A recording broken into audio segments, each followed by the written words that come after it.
Good evening, and welcome to Believe in the Journey podcast, where I am your host, Triveda Harris. And tonight I'm going to be talking to you about understanding Chiari malformation.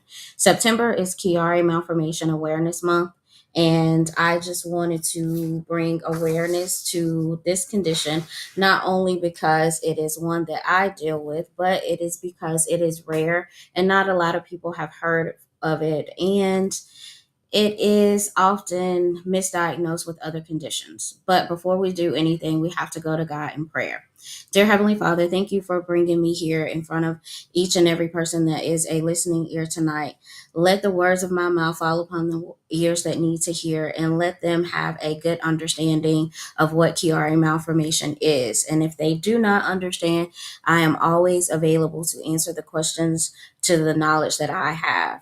I thank you for allowing me the opportunity and to be a voice to those who are battling with this condition that there is no cure for, but you are a healer of all things, and you keep us focused on what it is that we need to do as we deal with this condition that is not an easy condition to deal with. But I thank you for this opportunity to be in front of those who are willing to listen to my journey and the information that I have to share about Chiari malformation.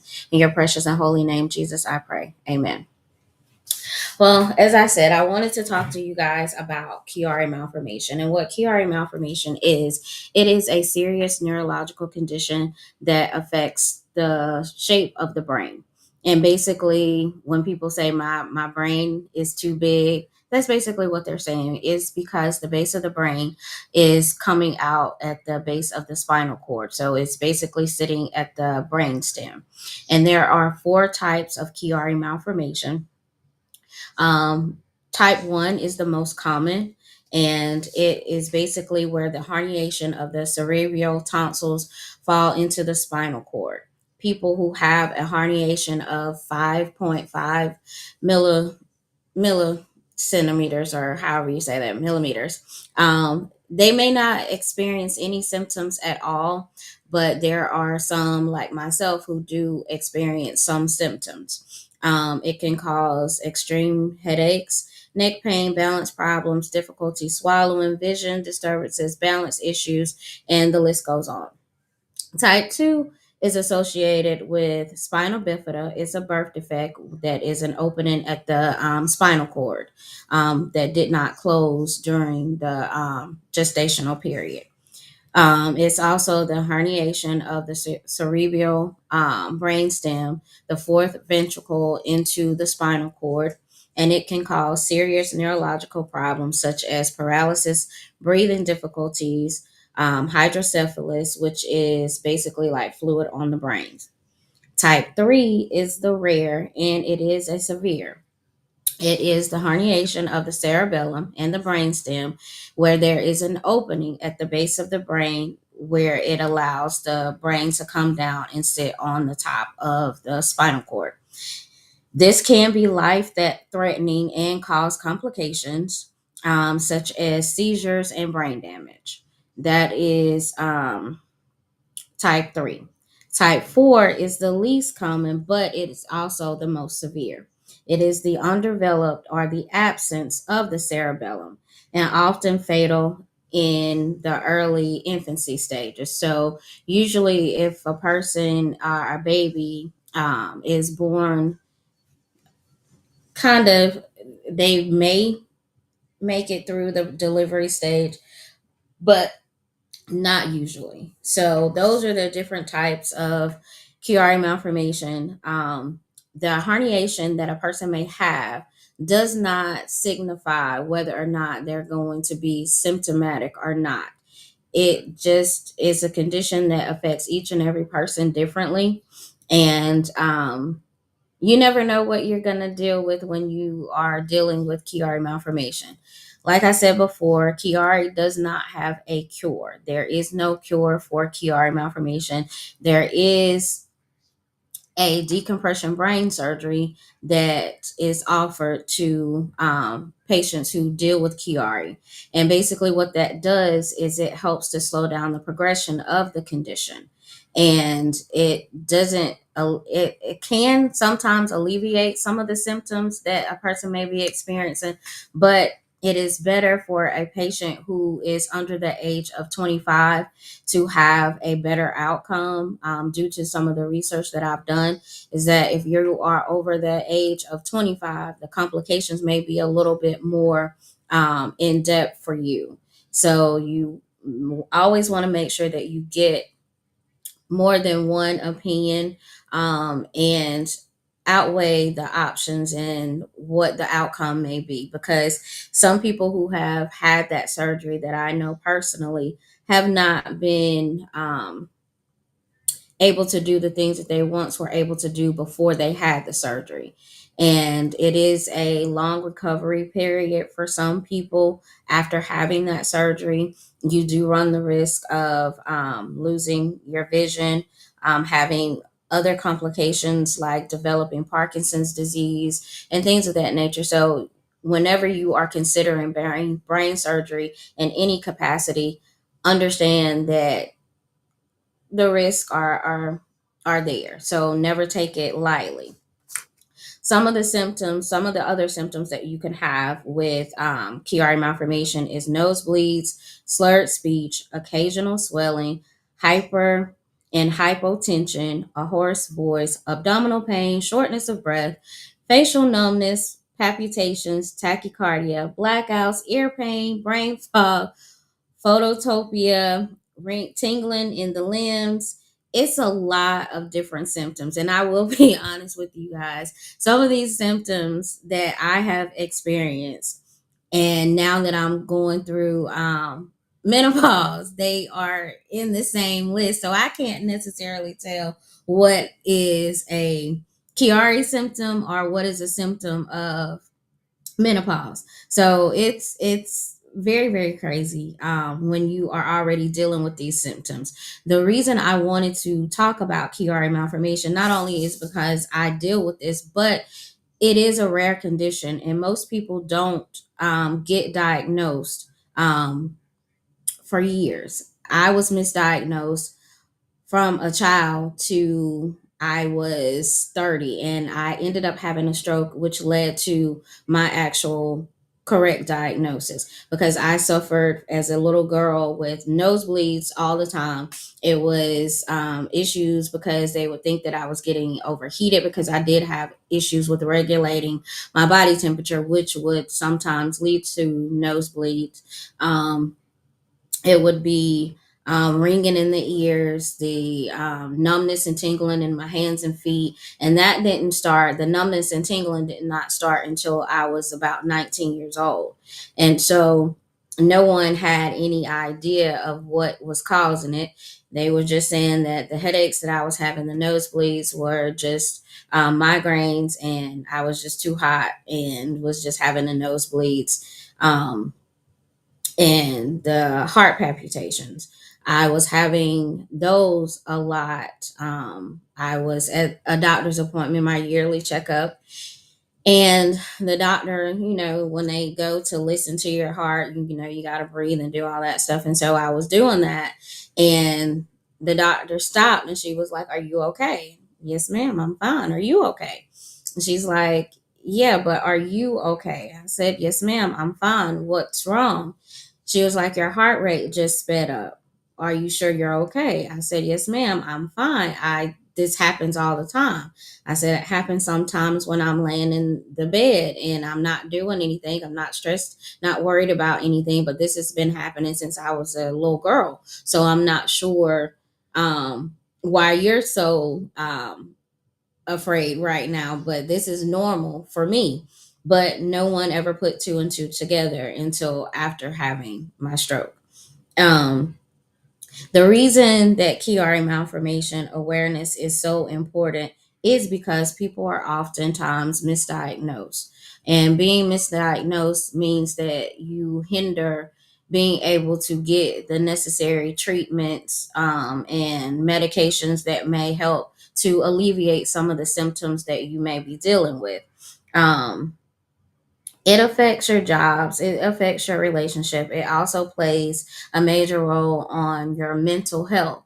And a lot of people don't necessarily think about that or talk about that in the sense of um, Kiari, but it does affect your mental health because you're not the same person anymore. You went from being able to drive to being able to cook to being able to stand to do all of those things, and then now you are um, falling. You are having these excruciating, debilitating headaches and things of that nature. Hey, Miss Patrice, you're dealing with so much at once that you don't even know what to make of it. You're having the balance issues, you're having issues with your vision, you're having difficulty swallowing, you're having all of these different things that are happening. You never know how you're going to deal with the symptom as they come, because you could go with just having the horrible headaches and then the next day you're dealing with another symptom like shortness of breath, or you're having another symptom which is the numbness and tingling in your hands. One of the medications that they usually prescribe is an anti-seizure medication named Topamax. And with that medication, one of the side effects for that is numbness and tingling in the hands. Well, if you're already experiencing that, you're not going to know how to explain it if it, and you're not going to recognize it as being a new symptom for taking the medication, or if it's just one of the symptoms that you're already dealing with. And that was one of my issues with taking that medication, is that I had the numbness and tingling in my hands, but I was already having it, but it did intensify it to where I had to, eventually get off of that medication. The other thing is you learn to pay more attention to your body and the signals that it gives you. Also, the weather plays a major part in how you're going to deal with these symptoms as they come. You don't always think about that, but it does play a major part. So if it's about to rain, you're going to feel that. The old folks say that if you have knee pain, joint pain, or anything like that, you can tell when the rain is coming. The other thing is with dealing with Kiari, you get a lot of pressure built up in the head when the temperature is changing. For me, when it's really, really cold or it's really, really hot, it affects me in that way. And I can always tell when a storm is coming because I'm usually stuck in the bed. And this week, I have literally, with the weather changing and it being cooler in the mornings, it is hard for me because my head is hurting. So I'm usually with the heating pad or an ice pack on the back of my head. The headaches that I have are usually very difficult to deal with because it's not just a headache, it's a burning sensation at the back of my head, down my neck to my shoulders, and it hurts. It's very painful. I do not wish this on my worst enemy. It is not one of those conditions that you would want someone else to have to deal with. Um, excuse me.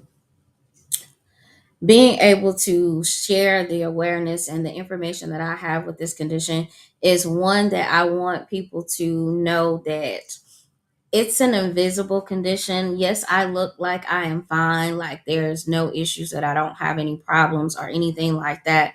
But I deal with this condition and I've been able to make it look like I'm okay, even though most days I am in pain because I have a headache. I don't know what it feels like to not have a headache. And I feel like the day that my head does not hurt, then there's something seriously wrong because I do not know what that feels like. I do not know what a pain free head feels like, if that makes any sense. So, those of you who have never had a headache, thank God for that because it is not fun at all.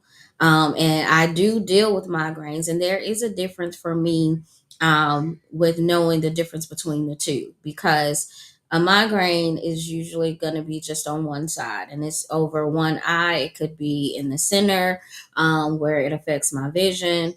But Kiari also affects the vision. So If it's on just one side of my head, I know that it's just a migraine. If it's both, and there are days where I do deal with having both a Chiari headache and a migraine, and those are the days where my eyes my eyes hurt, my eyelashes hurt, my hair hurts, my head, it hurts to move, it hurts to breathe, it hurts to do anything, any movement hurts. And just trying to lay as still as possible is not always easy to do, but that's what I have to do to try to, you know, not cause myself any pain. Now, I love to laugh. I love to be silly, but coughing and sneezing and laughing creates a lot of pressure and pain in the back of my head. But I love to laugh. So I will not give Kiara the satisfaction of taking away my joy to laugh and to enjoy life as God has allowed me to do so. Um, as I said before, Chiari malformation has no cure. There are some medications that you can take to help alleviate some of the symptoms that you may be having. The abdominal pain, the nausea, the palpitations, the uh, tachycardia, which is basically a fast heartbeat. And that can be life threatening if it's not checked. But if you're dealing with Chiari malformation, it's going to be a difficult road to figure out what medications can help manage that. So being a advocate for yourself is very, very important when you finally get a correct diagnosis. So make sure that you're advocating for yourself when your body does not feel right and something does not feel right to you. Make sure that you are advocating for yourself, and don't just take any medications that the doctor prescribes in the hopes of saying that this is going to be a cure all. Because number one, I have met a few brain surgeons, neurosurgeons who have just been adamant on saying that they are the best at what they do. And I'm not saying that they're not. However, you can't in the same breath say to me that Chiari is not the cause of the symptoms that I'm dealing with, but at the same time tell me that Chiari is the cause. So it's like either it is or it isn't. Yes, I have Chiari, but it is not the cause of these other symptoms, when we all know that the brain is the central avenue for what your body is able to do, because the brain has to send the signals to the body, so that you're able to do what is necessary to make your body move. And so, not just allowing them to say, "Hey, yeah, I'm the best, and I'm gonna, operate on your brain and take a piece of it out, so that your brain will have more space. Take a piece of the skull, so that your brain will have more space to." Um, have this CSF fluid flow, so that there aren't any backups or anything like that. A lot of crazy symptoms. This is a little trick that I've learned over the years, and it may be a little gross, but sometimes I have not necessarily random nosebleeds. That's a different story. But if I am holding my head down, it's not allergy season, not cold and flu season, any of that. But if my nose just starts to run, that is an indication of spinal fluid. And so taking a brown paper bag, and if it dries clear, I'm okay. If there's anything other than that and it's a different color, then there's an infection somewhere and I need to get to the doctor. So learning how to cope with Kiara has not been an easy thing for me. However, it has been a journey, in to say the least, because when I first found out I had Chiari malformation, it was life changing. Number one, because I had a stroke. Having the stroke is what led to me finding out that I had Chiari malformation. So I say that my stroke was a gift and a curse at the same time. Um, because I was able to find out why I was having these debilitating headaches, why I was having the numbness and the tingling, why I was dealing with the palpitations, why I was dealing with so many of these things that no one could ever put two and two together to give a true diagnosis until I had the stroke. It is not easy at all. Dealing with an invisible illness, because people will always say, well, you don't look sick. I try to be polite when people say that, is no, I don't look sick, but they don't look stupid or crazy either. But it is what it is. People are going to say things that don't make any sense at all. But no, I don't look like what I've been through, and that's by God's grace and His mercy. He has kept me covered each and every time I've had to deal with this condition. I'm going to give you a little backstory about how this diagnosis, even though you heard me mention it a few moments ago, is that I had a stroke. However, the stroke, I was hard headed in the sense I did not believe that I was having a stroke. And so I drove myself to the hospital. Once getting there, of course, the doctors were fussing about me actually driving myself there. By the time I got there, I could not feel my whole entire left side. I never had any issues with my speech or anything of that nature. Um, and it was a hard thing to deal with, as far as being told that I had a stroke. I had three small children at the time. They were 13, 11, and 7.